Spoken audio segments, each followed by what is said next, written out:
A big hello to my NEET aspirants, or should I call you future doctors. So I hope you all are doing really great, my dear children. Today is day 3 where we are going to solve questions from these many chapters, that is Biodiversity and Conservation, which usually gives 5 questions. Yeah, the chapter seems to be very small and things like that, but mostly it gives 5 questions, so this is an important chapter. Then Organisms and Population, giving you almost around 2 questions. Yeah, Ecosystem and Microbes and Human Welfare, 1 each for sure. Okay, so basically we have to make sure that we are able to solve all these 2 or 1 or 5 questions which are coming off. So which is why I will be trying to help you understand the concepts behind the questions so that you can solve as many questions that come from the same concepts. Yes, and my dear children, I want you all to participate really well. Okay, so as I told you, this is a new channel and we don't expect much views over here. Okay, we don't expect much views. We just thought that it will be a big help for you guys. Okay, if we do something for NEET aspirants in a separate channel, we have a whole different channel there. If we club everything up, it will be difficult for you to find it out. So we thought we will make separately, we'll put our efforts into it. And if we are putting our efforts into something that is useful for you, you should also put your efforts into it. So from now on, I want to see full efforts. Okay, I don't, as I am saying you, the views does not matter, but your motivation matters. So you have to tell in the comment section, one student or 2 students, basically, whenever you tell that, ma'am, okay, this is helpful for me, I'm able to understand the concept, or ma'am, this is my doubt, can you please solve it? I feel terribly awesome. Okay, terribly is a negative word, but yeah, I feel amazingly awesome, or whatever you want to say, you can say, but it just feels so right to do it. Okay, so please, my dear children, it's request that please actively participate in whatever we are doing. It is in benefit for you, so make sure you are utilizing it. Put it in 2x speed and watch those videos. It will be helping you out. Yeah, so let's start with the first chapter, that is Biodiversity and Conservation, my dear children. And the first question, I'll tell you one thing about this chapter. So this chapter is easy, but the thing is, there are certain numerical concepts, like this many numbers of biosphere reserve was there, 25 of them were there, 9 was added, it became 30, 24 was there, 9 was added, becomes 34 or whatever, 35, whatever thing is there. You should be knowing all this key concepts out there. So that is a big problem in this particular chapter. So I'll request you, for this particular chapter, NCERT is the best, and each line of NCERT, this is not same for all the chapters. Yes, I know NCERT is important, that is for sure, but for Biodiversity and Conservation, my dear children, the scope for moving out of NCERT is very less. It will be in NCERT, it will be from the NCERT, from each line of the NCERT you can get a question. So make sure you're going through it. It's boring, I'm telling you in advance, it is boring, but it is very much important. Okay, so please do that. So which of the following regions of the globe exhibits highest species diversity? Highest species diversity. Is it Western Ghats of India? Is it Madagascar? It is Himalayas? Or is it Amazon forest? We all know it would be what? Amazon forest. It is basically the lung of our ecosystem, my dear children, and it harbors lots of animals, lots of plants. It has greatest amount of species diversity, which is why your answer would be Amazon forest. This is NEET 2020 question, but children definitely get confused. Yeah, so over here I have put down certain terms which you need to know. So the largely tropical Amazonian rainforest in South America has the greatest biodiversity on earth. It is home to more than 40,000 species of plants, 3,000 species of fishes, 1,300 of birds, 427 of mammals, 427 of amphibians, same thing, okay, 378 of reptiles, and more than 1,25,000 invertebrates. Ma'am, do we need to remember these numbers? Yes. Is there in your NCERT? Then yet it's a big yes, you have to remember. So 40,000 species of plants, yeah, 3,000 species of what? Fishes, my dear children, 1,000 species, 1,300 species of bird, okay, 427 species of both mammals as well as amphibians, and 378 species of reptiles, and more than 1,25,000 species of invertebrates which are there. So scientists estimates that in these rainforests there might be at least 2 million insect species waiting to be discovered and named. You get it? So all this information are very important, so please remember it. I hope I could help you with that. Yeah. Now, according to Robert May, the global species diversity is about, again, a numerical question. Not a numerical question as in the one that we have to solve, but a numerical as in a question that has numerical terms into it. Yeah. So Robert May, he said that global species diversity is about 1.5 million, 20 million, 50 billion. It is 7 million, my dear children. Your answer for this question is what? 7 million. So Robert May have a M in it, right? So over here also you have million in it, and my dear children, 7th you have to remember in that sense. I don't know how you can, but please remember it. So it is 7 million species which is there. Okay, now going ahead with the next question. Okay, so scientifically sound estimate made by Robert May places the global species diversity at about 7 million. This is from your NCERT. Now, which of the following is the most important for animals and plants being driven to extinction? So what are those things? So we know there are 4 factors that leads to extinction of organisms, right? Or 4 main causes of biodiversity loss, and that all of them together is known as evil quartet. That means 4 of them. Quartet as in 4. So 4 things are there which is going to act evil for the biodiversity loss, my dear children. What are those? One is habitat loss and fragmentation, where you are basically making sure that animals which are staying there, you are not giving area for them to stay. You are doing deforestation, you are doing your own plantation and things like that. That is habitat loss and fragmentation. Second thing comes over exploitation. People start over hunting and making the species extinct out there. The third one is bringing in alien species. So whenever you say, okay, that flower is really beautiful, we'll bring it to India. When we are bringing it to India, what happens? It is spreading down all the lakes and things like that and causing trouble for the plants which are already there or the animals which are already there. So this is known as invasive species.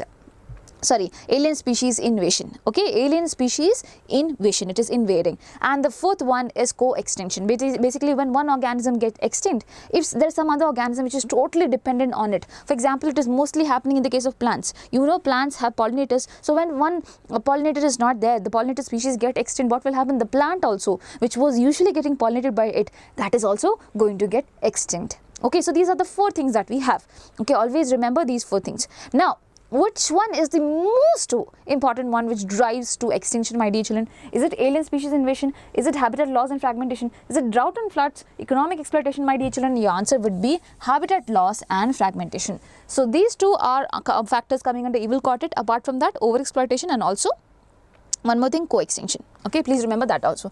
So the major reason is habitat loss and fragmentation. You're not giving them space to, deforestation, everywhere. For example, if you are there in Bangalore, I am there in Bangalore. So Bangalore still has lots of trees out there. But I have heard that, okay, these areas were like, farming lands and things like that. And now it is concrete buildings out there. So, there is lots and lots of amount of deforestation happening, which is a major cause of what? Extinction as well.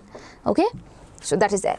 Now, next thing, decline in the population of Indian native fishes due to introduction of Clarias garipinus in the river Yamuna can be categorized as. So Clarias garipinus, which is a catfish, it was introduced into river Yamuna, my dear children. What happened then? The indigenous catfishes, as in our own catfishes, they started dying. Why? Because of this big guy that is Clarias garipinus. So I told you, what do you call this as?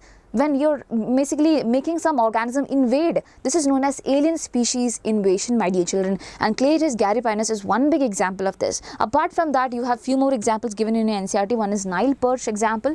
Okay, Nile perch was introduced into Lake Victoria. What happened? There were certain cyclid fishes which are there. They all started getting extinct. Okay, now there is example of plants also. You have carrot grass, that is Parthenium. Okay, you have lantana and you have Ecornia, that is, Ecornia is known as water hyacinth. Okay, so all of them were introduced. They all were invasive species, my dear children. They started causing troubles to these species which are already there. They started spreading throughout, not providing enough amount of sun to reach the other plants which are there, or probably when they died off, it lead to lot of organism growing and algal blooms and things like that. So lots of troubles were being caused because of all these things, and Clarias garipinus is one big example of alien species invasion.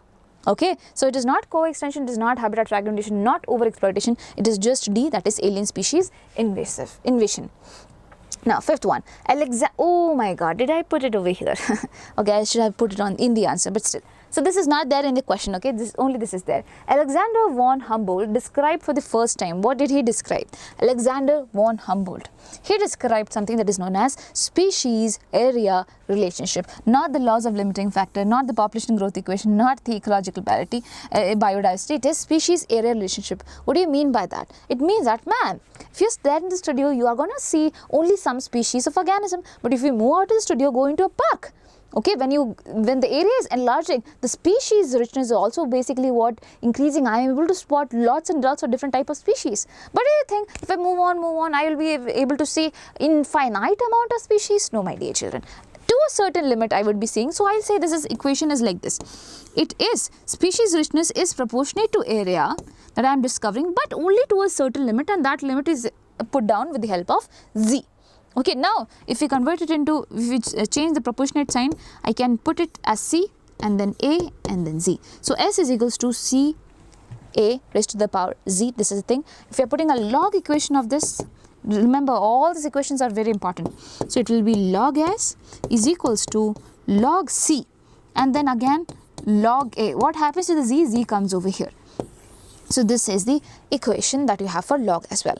Okay, so always remember this is the log one, this one is the normal one that we have, s is equals to c a to the power z. Okay, what does c represent? C represents y-intercept, where it goes and touches on the y-intercept in the y-axis. Okay, and z represent the slope of regression. This is known as z. Okay, so please remember all this very key concepts out there, very important. So Alexander von Humboldt gave the species area relationship. Now, which of the following is correctly matched? Erenkaima apuntia, age pyramid biome, Parthenium hysterophorus, threat to biodiversity, stratification population. I don't think anything makes sense apart from this. I told you Parthenium, or you also call it this as carrot grass, my dear children, or you also call this as carrot grass. What do? Basically, they are going to cause threat to the actual biodiversity. This is an alien species which was being put down into the country. Okay, it was inserted into the country because of the very pretty flowers and stuff like that. But apparently, it was causing a big trouble. So it is a threat to biodiversity. It comes as an example of alien species invasion. Now, the organization which publishes the red list of species is ICFRE, IUCN, UNEP, WWF. What is your answer? IUCN. It is IUCN, my dear children. Always remember. Okay, and what are the organisms that are in the red list? Dodo from Mauritius, Telesica from Russia, Thylacine. Okay, and apart from that, quagga, all of them are in the red list. Okay, they were in the red list. They are now said that they are extinct, my dear children. Now one more question. There are two species which got extinct because of over exploitation. People started hunting them so badly that they got extinct. What are those two organisms which went extinct particularly because of over exploitation? That is, I'll write it down. Over exploitation. What are those? So let's see if you're someone who's thinks that I have read NCERT. Let's see if you know or not. So it is Telesica, and also one more thing, that is passenger pigeon. Passenger pigeon. Please remember it. Okay. Now, given below is a representation of the extent of global diversity of invertebrates. What groups the four portions represent respectively? So A, B, C, D is there. Okay, so you have to tell me what does all of, over here A is given, over here B is given, over here C is given, over here D is given. Always remember A will be represented by insects. Insects are the ones that are found in the most amount. Okay, they are found in most amounts. So A should be insects. Now over here, when you see the category, you see other animal groups. So other animal groups means that will be big group, right? So obviously you have to give them very big amount compared to this, all these things. If this is taken by insects, then I suppose D should be other animal groups. So I have two options like that. Wait, first of all, A is insects. I had just two options like that. Okay, now D should be other animal groups. I do not have this option. I'll cut it off. What do I have? I just have this option, and this becomes my answer as well. Let's see. What is B? B over here is mollusk, and C over here would be crustaceans, my dear children, which is another category of what? Of arthropods. In that, crab and everything comes up. Okay, so please remember it. So your answer for this is this. Okay, and this is given in NCERT, very important. I'll show you one more picture. This picture is also equally important. So in the case of invertebrates, you have insects which are found in the most amount. Okay, in the case of vertebrates, you have fishes. Fishes are found in most amount, my dear children, and then come birds and all these things. Okay, in the case of plants, you see you put fungi over here. So fungi is the one that takes up the most space, and then comes angiosperms, which are the flowering plants. Okay, and all these two things are also there. So please refer through all these things once. Very important. Now, which of the following has maximum genetic diversity in India? Mango, wheat, groundnut or rice? So in the initial part of the chapter, you have genetic diversity and species diversity and all the different type of diversities, right? In that one statement is given there are almost 50,000 species of rice and 1,000 species of what? Mango. In your NCERT it is given. So maximum genetic diversity in India is for rice. This becomes your answer. So India has more than 50,000 genetically different strains of rice and 1,000 varieties of mango as well. So what is your answer? Your answer is this. Next, the Earth Summit held in Rio de Janeiro in 1992 was called for what? For immediate steps to discontinue use of CFCs, chlorofluorocarbons that were damaging the ozone layer? No. To reduce CO2 emissions and global warming, or for conservation of biodiversity and sustainable utilization of its benefits, or to assess the threat posed to native species by invasive weed species. So we almost get confused with these three options, not this. So your answer for this question is the Earth Summit held in Rio de Janeiro in the year 1992 was called for conservation of biodiversity, because this chapter is biodiversity conservation. You can remember like that, yeah? And for sustainable utilization of its benefits. What do you mean by sustainable utilization? As in, for example, I have to make sure that the organisms that are gonna come after me also get use of this. That is sustainable utilization of the benefits. So what is your answer for this question? Your answer will be C. Cool. Now over here I have put down certain things again. So historic convention on biological diversity, the Earth Summit held in Rio de Janeiro in 1992. Remember the year, remember this place also. Called upon all the nations to take appropriate measures for conservation of biodiversity and sustainable utilization of benefits. In a follow-up after that, this is Earth Summit, you have got World Summit also. World Summit was held in Johannesburg, my dear children, in the year 2002. So 1992 and then 2002. Where is Johannesburg? Johannesburg is in South Africa. Now 190 countries pledged their commitment to achieve by 2010 a significant reduction in the current rate of biodiversity loss at global, regional and local levels. So this was the pledge that is being made by 190 countries, my dear children, and by the year 2010 they wanted all this to happen. Okay, so 2002 this was done in Johannesburg, South Africa. This is World Summit, this is Earth Summit that happened in Rio de Janeiro. Works? Works. Now, in which of the following both pairs have correct combination? Okay, so in situ conservation, seed bank. In situ conservation, what do you mean by in situ? You are conserving organism in their own habitat, that is in situ. So seed bank is basically I am collecting and putting in elsewhere, right? So it's not in the nature. So it is not in situ conservation, this is wrong. Ex situ conservation, national park, that is also wrong. Ex situ means I am putting it out, I am conserving things outside their natural habitat. So that both of the options are wrong. Now in situ conservation, tissue culture. Ex situ conservation, sacred groves. Again that is wrong, because in situ tissue culture is basically I am doing in lab. It is ex situ, not in situ, right? And also ex situ conservation, sacred groves. Sacred groves are what, my dear children? For example, I find an area and I have a religious attachment to it and I think of safeguarding that area, but when I am doing so, I am also safeguarding all the animals in there, all the plants in there. So it is conserving in their natural habitat. So it is not ex situ, that will also be in situ. So this is also wrong. Now in situ conservation, national park. In situ conservation, national park. What about that? Yes, national park is where I am going to conserve organism in the natural habitat. Ex situ conservation, botanical gardens. Yes, botanical gardens are where basically I am going to plant all the plants that I have got from some elsewhere places. Yeah, and I am going to safeguard them. I am going to make sure that they are not getting extinct. Not in their habitat, but outside their natural habitat. That is ex situ conservation, and that is an example of that is what? Botanical gardens, my dear children. So this is correct option.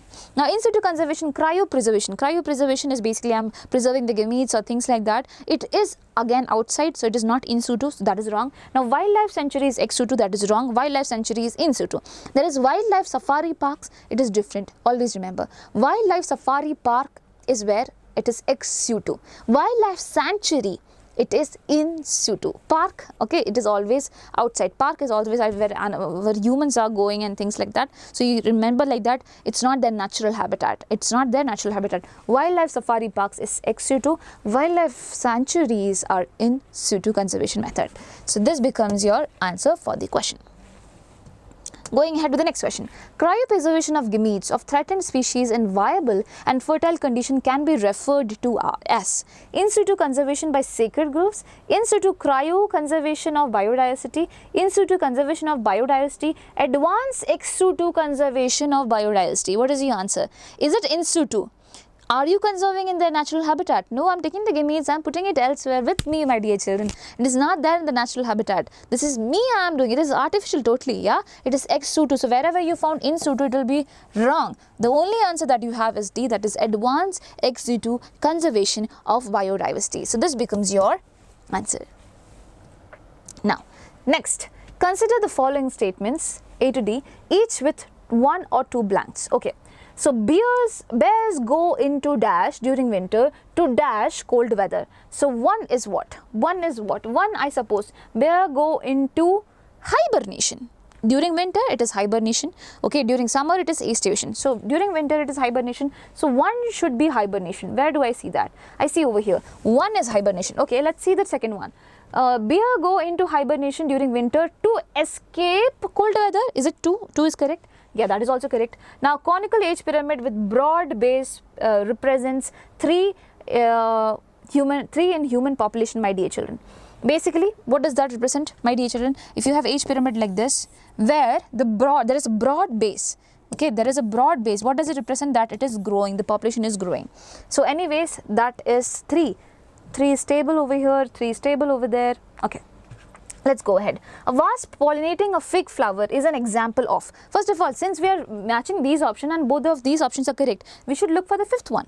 Right? Where is 5th? 5th one is over here. So an area with high levels of species richness is known as what? Hotspot. Biodiversity hotspot. So this is also correct, which is why this answer would be correct. So first of all, I would be looking for the first thing that I have over here. If I find it is correct, I will be going with the second option put in here, not here. Do not do that mistake. Okay, now if I want to cross check, I can. So, wasp pollinating a fig flower is an example of what? Is an example of mutualism. Yeah, it is an example of mutual. Both of them are getting benefit, but then I don't need to talk about that over here. Yeah. So, yes. Now, in your opinion, which is the most effective way to conserve plant diversity of an area? What do you think? What is the best effective way to conserve the plant diversity of an area? By tissue culture method, by creating biosphere reserve, by creating botanical gardens, by developing seed bank. It is always in situ. It is always better to conserve them in their own natural habitat. Yeah. So, what would you answer for this? This is ex situ, this is ex situ, this is ex situ. This only one thing is what in situ, hence this becomes your answer by creating biosphere reserve. Works? So, my dear children, please be mindful whenever you're doing questions like this. Now, organisms and population, that is the next chapter that we are having, my dear children. I'll request you to pause the video for a second, okay? Just go through the questions. Do not listen to me. I'm talking too much, okay? Just go through the question once more, see your answers, register certain things, okay? If you want, you can read your NCERT also, okay? Please drink water, stay hydrated, because NEET examination will come and go, but you are the only person who is going to be there throughout the life. So please take care of your health, your mental health, your physical health, all type of health. Yeah? Chalo. Organisms and population. The first question that we have. Which one of the following is not a parasitic adaptation? Also, my dear children, if you have any doubts in biodiversity and conservation, put it down in the comment section, as I told you. Yeah? So which one of the following is not a parasitic adaptation? That means parasites would not have this adaptation. Development of adhesive organs. They have it. They are adhesive organs, that is suckers and all. They will let the organism stay in the body, right? So it should be there. So this is an adaptation. Now, loss of digestive organs. Yes, not necessary. They do not need digestive system. Basically, they can use their skin surface and all for absorption of stuff. So they definitely do not need a digestive organ or things like that. Okay, so it can be reduced or it can be not be there totally. So, loss of reproductive capacity. If reproductive capacity is not there, how are they going to survive in there? They need to breed and they are going to increase the number, then only there is any use of a parasite, right? They have to breed and increase the number and cause a big trouble for us. That is their usual motive. So, loss of reproductive capacity would be a wrong thing to say. It is not a parasitic adaptation. Parasites would be having very high reproductive capacity. Now, loss of unnecessary sense organs, my dear children. Yes, that is not there. Suppose a worm is there, it has ears, legs and hands, sorry, not ears and all the nose and everything. If they are moving, they will get stuck somewhere. Our body is not so big, okay, within inside. So, basically, obviously, they do not need unnecessary sense organs. So, this is also a parasitic adaptation. So, this one is wrong. Rest everything is correct. Now, Which of the following is not an attribute of a population? Sex ratio, okay, male to female ratio, that is sex ratio. Natality is the birth rate, mortality is the death rate. All of them are attributes of a population. Yeah, population is being defined with the help of these things. What about species interaction? No, that is not an attribute of a population. So species interaction is the odd one out. Instead of that, what will be the thing? You have age pyramid. That will be the thing. That is an attribute of population. Now, between which among the following the relationship is not an example of commensalism? So, not an example of commensalism. Orchid and the tree on which it grows. So, orchid grows on the mango tree. Why does it grow? To harm the mango plant? No, my dear children. Basically, just one sun's rays, which is why it is positioned a bit higher. Okay, that is why it is there on the mango tree. It does not cause any harm. So, again, as I am saying, it is a plus neutral relationship. So for one there is no effect, for the other one it is getting benefit of it, that is commensalism. So this comes under commensalism. Cattle egret and the grazing cattle. You know cattle, okay, for example cow, and the cattle egret which is there, it moves around, the small birds which are there, it moves around the cow. Why, my dear children? Basically when the cow moves around, it will be moving on the grass, and certain small insects would be moving upwards while it moves around. Yeah, so the cattle egret will be catching those insects and eating it. So again, is the cow getting harmed in this process? No. So it is again a plus neutral relationship that they have. Now sea anemone and clownfish. Sea anemone which is there, which has big tentacles, my dear children, in the tentacles lives the clownfish. So clownfish depends on the sea anemone for what? Protection. Okay, sea anemone is like chuma, just there, okay, enjoying a good company with the little clownfish which is over there. So actual sense it is not, but according to NCERT it is commensalism, so let's stick into it. But yes, sea anemone also get certain benefits, okay, but we are not going to talk about over here. Let's think that it is just commensalism because it is there in your NCERT. Now female wasp and fig species, my dear children. So female wasp and fig species, if we talk about them, so wasp always lay egg in the fig, yeah, and the fig waits for the wasp for pollination to happen. So both of them are getting benefit, yeah. So this is not a +0 relationship, it will be a ++ relationship. That means it is mutualism. It is what? Mutualism. So this is the odd one out over here. Fine. Next thing, in a growing population of a country, pre-reproductive, okay, we have to find this is mentioned, growing population of the country.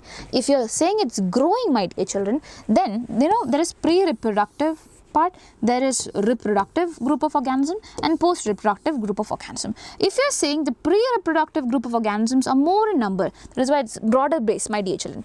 That means that the population is going to grow. Why? Because they will be reproducing and they will be increasing the population. But if it is less, that means they are less to reproduce, right? So population is not going to grow. So in a growing population of a country, pre-reproductive individuals are more than the reproductive individuals, my dear children. Are they? Pre-reproductive are more than the reproductive individuals? Yes, the first answer itself is correct. Now, reproductive individuals are less than the post-reproductive individuals. Do you think it can be less? So, this is reproductive, this is pre-reproductive, and this is post. Here it is said the reproductive individuals are less. Can they be less? No, my dear children, they will also be more. Over here, post will be the one that will be lesser. So this is wrong. Reproductive and pre-reproductive are equal in number. In that case, it is stable. Okay, if both of them are equal in number, it's stable. It's not growing. We want growing one, right? So this is wrong. Pre-reproductive individuals are less than the reproductive individuals. Pre-reproductive lesser than the reproductive ones, my dear children? Never. In that case, it is declining. Declining population is happening when it is less. Okay, so this is also wrong. The one that shows growing population, it's just A. Cool. Next, asymptote in logistic growth curve is obtained when? So basically, logistic growth curve is when this is the time, this is the population density that you are having. Okay, so over here, the population will keep on growing, but only up to a certain limit. And this certain limit that is there, it is represented by K, and K is what, my dear children? It is the carrying capacity. That means this particular population can carry only this much amount of organisms, not beyond that, because the resources which are there, it is limiting. Now, when you reach this, when the population growth and basically the carrying capacity is equal. This is known as asymptote. This is known as what? Asymptote. So K is equals to N, my dear children. What type of growth is it? It is logistic growth. How is it represented? dN by dt is equals to Rn. R stands for intrinsic rate of natural increase. It is represented by birth rate minus death rate. Okay. Now Rn K minus N divided by K. That means it cannot go beyond the carrying capacity. It will be within the carrying capacity. So whenever you have the term K, just understand it is logistic growth, and in logistic growth you get S-shaped curve. Logistic has an S, right? So S-shaped curve, which is known as sigmoid curve. So I hope I made you revise through certain things of logistic growth. Yeah. So this is the thing. Now, next, if plus sign is assigned to beneficial interaction and minus sign to detrimental and O sign to neutral interaction, then the population interaction represented by plus minus S. That means one organism is getting benefit, another organism is getting harmed. What is this? Mutualism? In them, both of them are getting benefit. Amensalism, one of them is getting negatively affected, other one is not getting affected at all.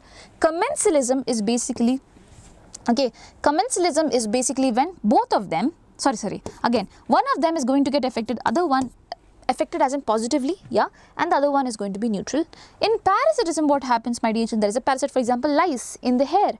Yeah, lice feeds on us. Basically, it is getting benefit, but are we? No, we are not getting benefit. We are getting harmed. So this is the actual answer for plus minus relationship, that is parasitism. Okay. Always remember, amensalism is minus and 0.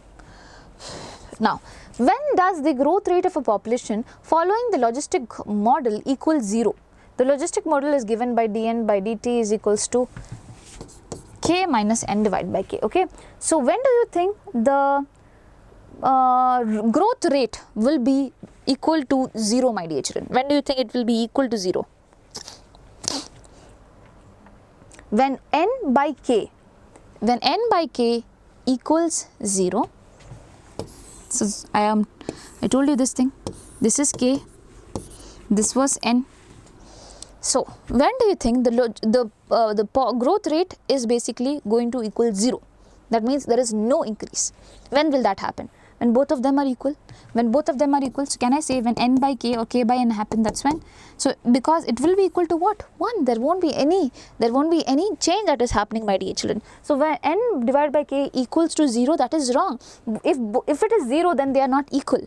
If it is 0, then they are not equal, right? They have to reach an equal space. That's when the growth rate stops. So N divided by K is equals to 1. That's when it will be okay. So when death rate is greater than birth rate, no. When the N divided by K is exactly 1. When N nears the carrying capacity, the better answer for this is C. When N divided by K is exactly what? 1. Okay. Now, Gauss's principle of competitive exclusion states that. What does Gauss's principle of competitive exclusion says? It says that there is a limiting resource. For example, I have a teddy bear over here. No, I have a burger over here. Okay, you and me are there. We are competing for the same resource which is there, which is limiting. Only one burger is there. We are hungry for 5 days. Now what will happen? Suppose you are really good at fighting and I am not. You fight back. Okay, you fight back. What will happen? I have to exclude. I would be moving out. This is known as competitive exclusion. So basically, can I say closely related species cannot coexist together if there is a limiting resource, and what will happen? If they are not coexisting, one will be excluded as well. This is competitive exclusion principle by Gauss. So no two species can occupy the same niche indefinitely for the same limiting resources. Larger organisms exclude smaller ones through competition, not necessarily. More abundant species will exclude the less abundant species, not necessarily. Competition for the same resources exclude species having different food preferences. If they have different food preferences, why do you think they'll fight? So the only answer which makes sense is this: no two species, actually it should be closely related species, but still, okay, no two species can occupy in the same niche, as in same locality, same area, indefinitely for the same limiting resources. So one day, one guy had to move out for sure. So your answer will be represented by Next, what type of human population is represented by the following age pyramid? You have pre-reproductive, reproductive and post-reproductive. I told you. Here, suppose pre-reproductive is lesser. That means you have less organisms to reproduce and increase the population. So it is a declining population, my dear children. It is declining. If it is lesser than pre-reproductive, it is definitely, if it is lesser than reproductive, it is definitely declining. If it is more than reproductive, I'll say it's growing. Okay, and if it is equal to reproductive, I'll say it's stable. So it is not vanishing population. Okay, vanishing population, there is no population like that. Stable population, declining population, yes, my dear children, this is the answer. And expanding population, there is no, the expanding population cannot happen over here since the base is less. It should be more than expanding, or basically growing population could be there. So you call it expanding, it's the correct statement to use. But anyways, over here, since it is less, it is declining population. Now, an interesting modification of flower shape for insect pollination occurs in some orchids, in which a male insect mistakes the pattern on the orchid flower for the female species and tries to copulate with it, thereby pollinating the flower. Have you seen that? It's a very interesting fact. So over here there's an orchid that is orphrus. Okay, now this petal of the orchid, right, it looks exactly like the female bee out there. So the male bee will come and try to pseudo copulate, and when it does, what happens is that when it tries to pseudo copulate, all the pollen grains would be sticking onto it, and this pollen grains, when it moves around, it will be transferring it. So pollination is happening. Okay, but what do you call this? It is not actually copulating. This is known as pseudo copulation. It is false copulation. It is not actually copulation that is happening over here. So is it pseudo pollination? No. It is pseudo parthenocarpy? No. Is it mimicry? No. It is what? Pseudo copulation, which is happening over here, where an organism is trying to copulate with the flower, which is just a flower, not an organism, right? So this is pseudo copulation. Now, which one is true? Commensalism, when none of the interacting populations affect each other. One will get benefit, another is not going to get any benefit or loss. Symbiosis, when the interaction is useful for both the population. Okay, symbiosis when neither population affects each other. Commensalism when interaction is useful to, again, there is no both. Symbiosis when neither of the population, this is also wrong. What is symbiosis? Example of this is lichen. What happens in lichen, my dear children? There is algae and there is fungi. So algae gives all the organic matter to it, fungi provides it, all the nutrients, small things which are there, which it can absorb directly. So both of them are mutually helping each other. Okay, it's a mutualistic relationship. So symbiosis is when the interaction is useful to both the population, my dear children. So this becomes your answer. Now, we are going ahead to the next chapter, that is ecosystem. So 2 chapters done, 2 more left. Let's do it. Again, if you have any questions coming off it, any difficult questions that you saw in the previous years, you can put it down in the comment section. I'm here to help you out with that. Yeah. So which of the following is not a functional unit of an ecosystem? Energy flow, decomposition, productivity, stratification. So energy flow is a functional unit. Yeah, and productivity is obviously is, decomposition also is, stratification is not. So this becomes the odd one out over here. It is not a functional unit of an ecosystem.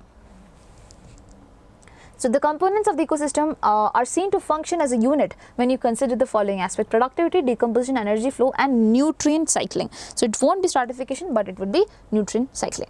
Now, in relation to gross primary productivity and net primary productivity of an ecosystem, which one of the following statement is correct? I'll explain you something and then you try to find the answer. So over here, this is the plant. The plant produces some food, the organic matter. So the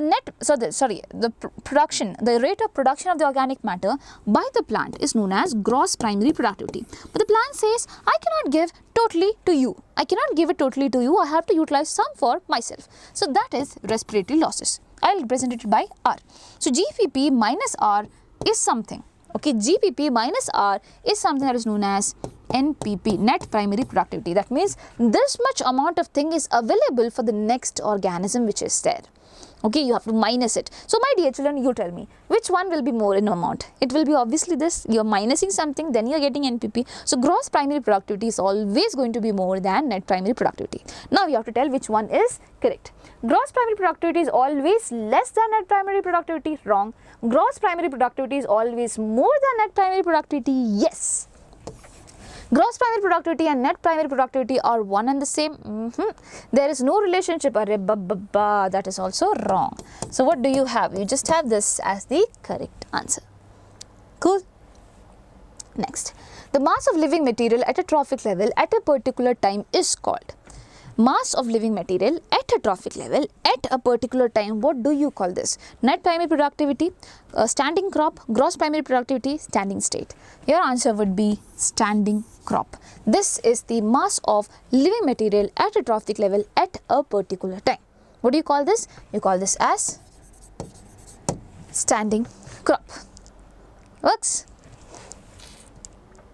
Next, which one of the following process during decomposition is correctly described?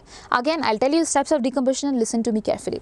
First one, I have big things. I have to break it down. What are these big things? Dead and decaying things. I call this detritus. So detritivores come, that is earthworm and things like that. They eat it and they poop it out.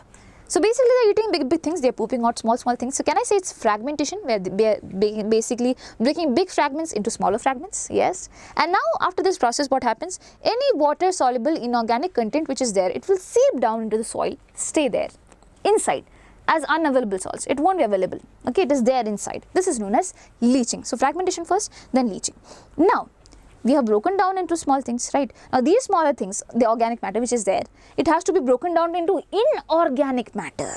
This process is known as catabolism, organic matter to inorganic matter, right? When you do this, it is not a one-step process. First, organic matter to inorganic matter, in between you reach a stage which is known as humus. You form humus. So this process from here to here in the middle is known as humification.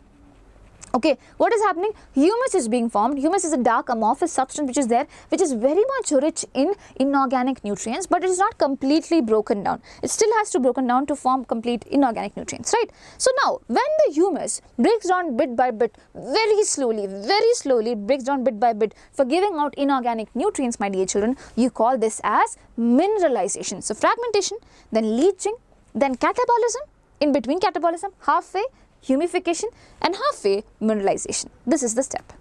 Okay, so catabolism is the last step in decomposition under fully anaerobic condition. Wrong. First of all, I have to tell you, decomposition happens in aerobic condition. It needs warm, moist environment. Remember that. Now leaching, water soluble inorganic nutrients rise to the top layers, or it goes down. Fragmentation carried out by organisms such as earthworm, exactly, they are known as detritivores. They break down the fragments too, it is correct. Humification leads to accumulation of a dark colored substance, humus, which undergoes microbial action at a very fast rate. What do you think? Humification leads to accumulation of a dark colored substance, humus, which undergoes microbial action at a very fast rate. Wrong. Slow rate. They undergo microbial action at a slow rate. They slowly release the inorganic things which is there. Okay, not at a faster rate. So this again would be wrong. What is the correct answer? Your only correct answer is C. Cool. Chalo. Which of the following ecological pyramids is generally inverted? Inverted means ecological pyramids. Generally inverted means the base is going to be like this and the other things are going to be like this. This is inverted pyramid. So where do you see it? Pyramid of biomass in C. Biomass in C, my dear children. So what is the primary producer in the case of C? It is phytoplanktons and things like that. Phytoplanktons and two things. Do you think they have more biomass than the organisms feeding on it? So phytoplanktons, my dear children, I'll tell you.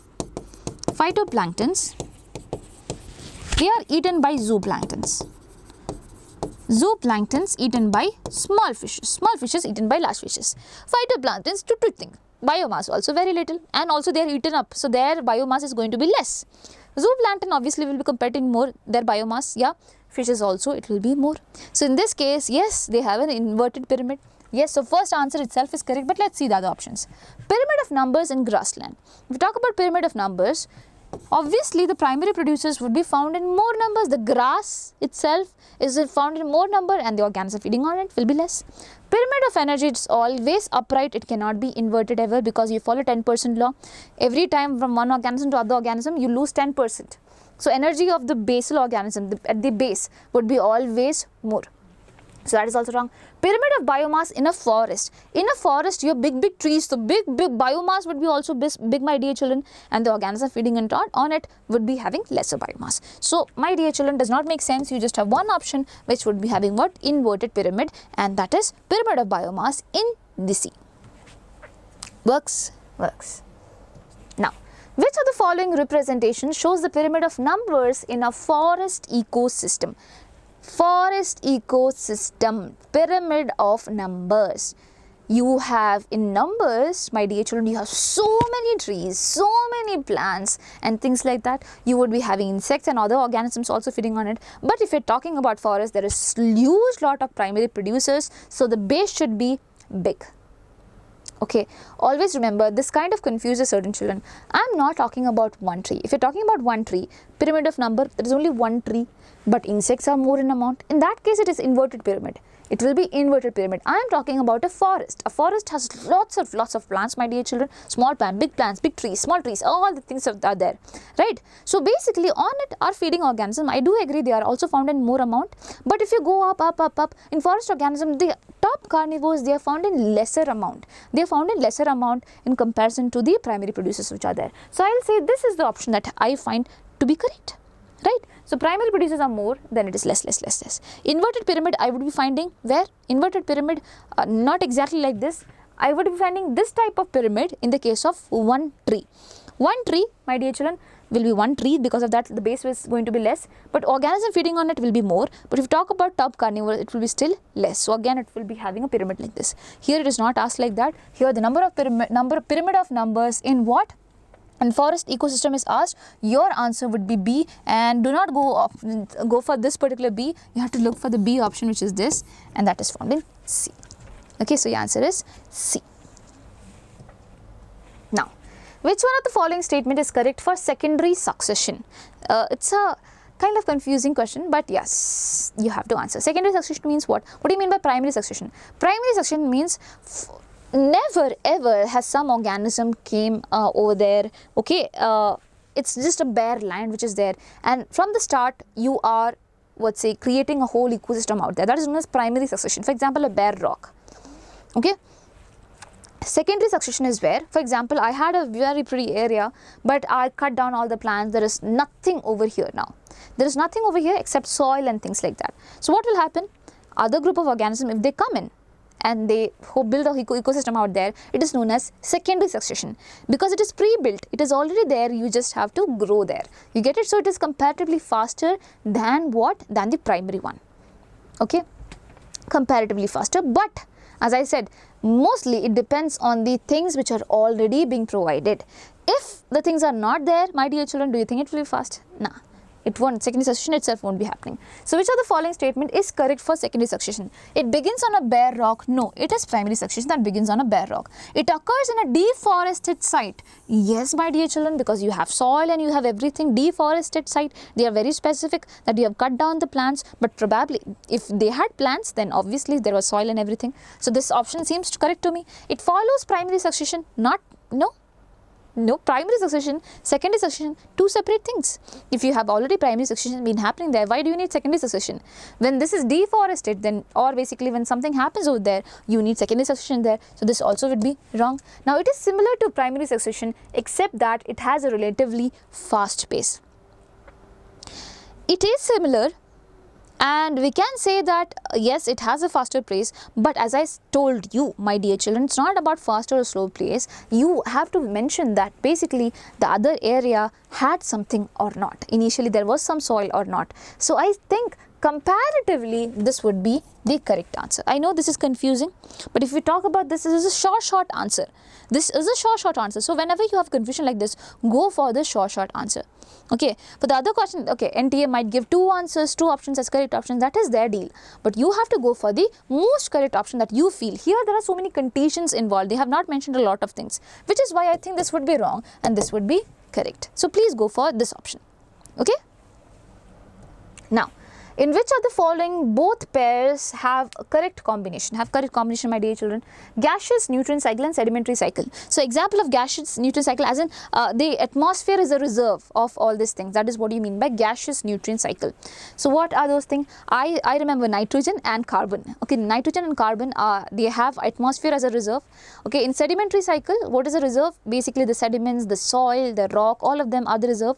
When they break down, you get what? You get phosphorus as well as sulfur and things like that. So I already gave up the answer, but yes. So gaseous nutrient cycle, nitrogen and sulfur, wrong. Sulfur is example of sedimentary. Gaseous nutrient cycle, sulfur and phosphorus, wrong. Both of them are example of sedimentary. Gaseous nutrient cycle, carbon and nitrogen, correct. And sedimentary nutrient cycle, sulfur and phosphorus, correct. So what is your answer? Your answer would be C. But let's see. Gaseous nutrient cycle, carbon and sulfur, again wrong. Sulfur, as I said, is what? Is sedimentary nutrient cycle, is a part of sedimentary nutrient cycle. In them, the reservoir is the sediments, the soil and things like that, rocks. Okay.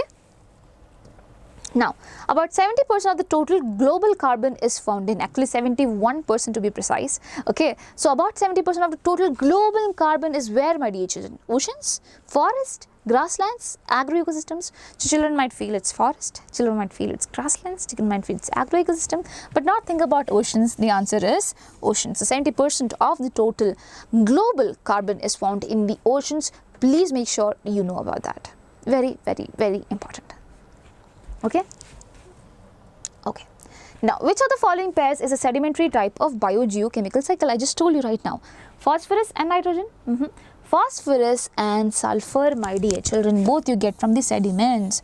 Oxygen and nitrogen, no. Phosphorus and carbon dioxide, no. Your only answer becomes B.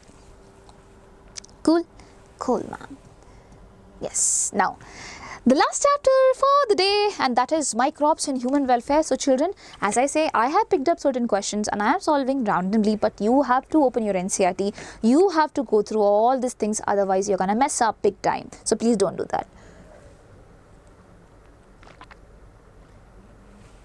And again a reminder, please drink water. Yes, let's start off with the next chapter. This is my most favorite chapter. I don't know why, but it's so fun for me. Okay, I know there are so many names, but it's fun. Now, conversion of milk to curd improves its nutritional value by increasing the amount of what? When you are converting milk to curd, my dear children, you are increasing the nutritional value by basically increasing the amount of vitamin B12. Not vitamin D, not vitamin A, vitamin B12 is the answer for this particular question. And what are the organisms which does this? This is known as lactobacillus. Lactic acid bacteria is an example. Sorry, lactobacillus comes under lactic acid bacteria category, and they are the ones who do this. Okay, so they partially digest the milk protein. What is a milk protein, my dear children? Does anyone remember the name? The milk protein's name starts with C. If you know, please comment it down in the comment section. Okay, fine. So do let me know. So it partially digests the milk protein, which is why its shape and everything changes, which is why you get clumps. Okay. Now in cheese manufacture, the microorganisms are important for ripening, the souring of milk only, the development of resistance to spoilage only, both souring and the ripening process. I'll say for both. For both ripening and souring process, you would be needing what? Cheese. You would be needing what? Microorganisms. I think Jasmine ma'am is hungry. Yes. So microorganism you're gonna need for that. Okay. So one big example is given, Roquefort cheese. Okay. In Roquefort cheese, what do you need? You need a certain fungus. Okay. It's certain fungus for ripening. That is what? It is actually penicillium only, different version of penicillium. You have studied about penicillium notatum, right? Similarly, you have penicillium, which is there for what? Ripening of cheese in the case of Roquefort cheese also. Okay. Remember that. Now, match the following columns and select the correct option. Clostridium butylicum, Trichoderma polysporum, Monascus purpureus, Aspergillus niger. Clostridium butylicum is the easiest to spot, so let's spot it. Butylicum for butyric acid. Clostridium butylicum, you get butyric acid from it. Okay. Now everything you have to remember by yourself. I'll tell you. So Trichoderma polysporum, it's a fungus. Okay, it's a fungus, and what does it do? It produces very important thing, that is cyclosporin A. What is cyclosporin A, my dear children? Cyclosporin A is an immunosuppressive agent. It is a immunosuppressive agent. That means, for example, Jasmine ma'am did a kidney transplant. I took kidney transplant from somewhere else. Yeah. Now my body will feel it's foreign and my body will attack it, and basically I would not have kidney then. Okay, the one that I got, that also will be going. So this point of time, I want my body to become suppressed, my immune system to become suppressed, which is why I take immunosuppressants, my dear children. And one big example of this is what? Cyclosporin A. Now Monascus purpureus, what do they do? Monascus purpureus, by dear children, it is responsible for the production of statin. And what does statin do, my dear children? Statin stabilizes the blood cholesterol level. I remember like that. So instead of lowering, I remember stabilizing. Okay, so blood cholesterol lowering agent, and that is statin, my dear children, and you get that from Monascus purpureus. Now what do you have? You have Aspergillus niger. What does Aspergillus niger do? They help in the production of citric acid. Okay, they help in the production of citric acid. So A goes with 2, A goes with 2, okay, B goes with 1, A goes with 2, B goes with 1. I just have one option like that, A goes with 2. So this should be my answer. So B goes with 1 and Monascus purpureus with 4, okay, and Aspergillus niger with 3, and this becomes my answer. Cool? Okay, next. Read the following 4 statements. Colostrum is recommended for the newborn because it is rich in antigens. Antigens are what? They are basically foreign particles. Why do you need antigens out there? You need antibodies, right? Colostrum is rich in antibody. What antibody, ma'am? It is antibody A. A for Amma, A for antibody. Okay, IgA. You can remember like that. So Amma only gives the milk, right? So basically you can remember A. So first antibody to go, it is G. It goes through the placenta, immunoglobulin G. Okay, now chikungunya is caused by gram-negative bacterium. Chikungunya itself, the disease, if it hears, it will die off. Okay, it's caused by a virus, not by a bacterium. Wrong. Tissue culture has proved useful in obtaining virus-free plants. Yes, because in tissue culture, what do? We are going to take the meristems, okay, axillary meristem, for example. Okay, over here there will be axillary meristem and apical meristem. You are going to take those things and use in tissue culture, and these two things, apical and axillary, are free of viruses, my dear children. Okay, so obviously in tissue culture it has been proven for obtaining virus-free plants. Correct. Now beer is manufactured by distillation of fermented grape juice. Always remember, beer and wine, they are not got from distillation. Okay, distillation is basically when the concentration of alcohol would be more in them. Okay, you do certain process such that the water and all gets evaporated, just have the concentrated alcohol in there. So that is distillation. The process is known as distillation. So in beer and wine, the amount of alcohol is less. That means they do not undergo distillation. If you're talking about whiskey, if you're talking about rum, if you're talking about anything else, my dear children, it will be having higher concentration, but not beer and wine. So this is also a wrong statement. What did you have to find out? All of them are wrong only. How many of the above statements are wrong? So 1, 2, 3 are wrong. So your answer is B. Works. Chalo, next.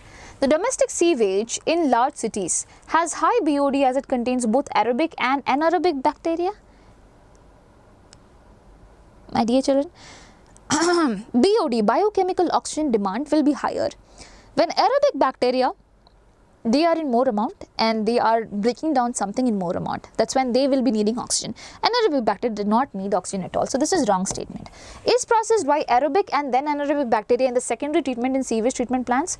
Yes. So first is it is treated by aerobic, okay, bacteria, my dear children, where aerobic bacteria will be taking utilization of oxygen, will be breaking down the organic matter into inorganic things and things like that. Okay, so that is the first treatment. Yeah, and after that also, basically this aerobic bacteria, okay, we removed all the important water thing which is being freshened up, right? And now whatever we left with is known as activated sludge.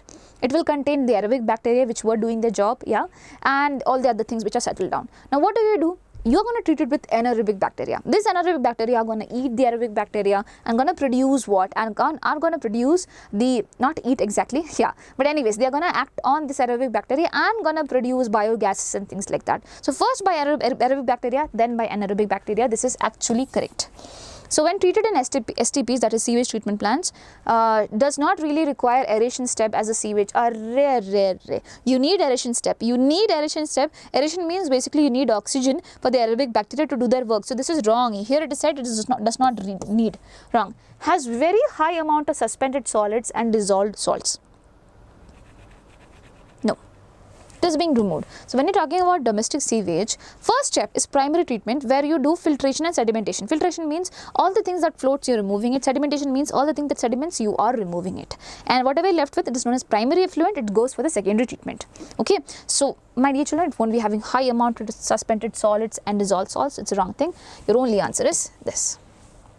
Now, select the correct group of biocontrol agents. What do you mean by biocontrol agents, my dear children? These are organisms which are going to feed other organisms that causes trouble to the plants. So, instead of using pesticides which are made up of chemicals, what are we going to do? We are going to rely on certain other organisms. Okay, we are going to rely on certain organisms which are going to feed on this pests which we have. Okay, so it is like a natural defense for us. So biocontrol agents are those. So Nostoc, Azospirillum, nucleopolyhedroviruses. Only this is something that comes under biocontrol agents.